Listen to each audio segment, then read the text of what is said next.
So can you speak a bit to what kinds of skills and expertise you needed to bring together to really help Learning Ovations flourish? Sure. I think at the top level, and our chief technology officer really called this out very early on, and that is at the university, at the research level, manpower is not in a shortage. You have postdocs that you can throw at everything. So, from a researcher vantage point, they really don't focus in terms of the amount of man hours, the amount of support that's required.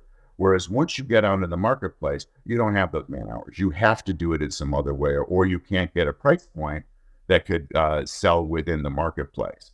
So I think it's that distinction that, first of all, researchers really have to understand that almost all of what they take naturally is available to them in the academy is not available in the marketplace.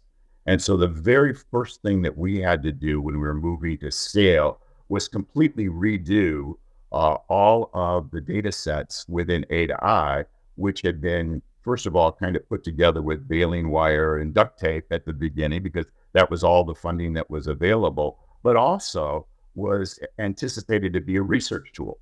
And you had a lot of postdocs like Sarah and others that could carry that work forward. And so technology was critical. So, coding, rewriting data sets, rewriting that was very critical. Then the next level that we had to do was understand again that DNA of what does the teacher need and how do we support the teachers. But we had to do it from a different point. We had to do it from how do you support teachers from a research question to how do you support teachers in practice in their day-to-day lives. So we really recruited for top shelf, wonderful, what we called literacy outcome specialists. And that was critical. We had to move the research passion into the practice passion about teacher focus, customer use, customer usability. What do those customers need? And so from those two kinds of peaks, then we had to build a business underneath that. So, we had to have marketing, we had to have finance, we had to have, ongoing effort in terms of research to know, are we in fact having the same results that we would expect to have from the research?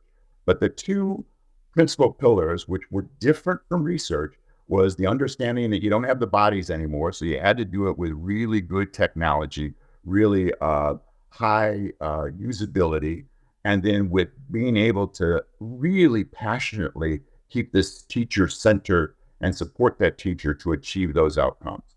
I think once we had those two things translated into a business sense, then we built a business around that.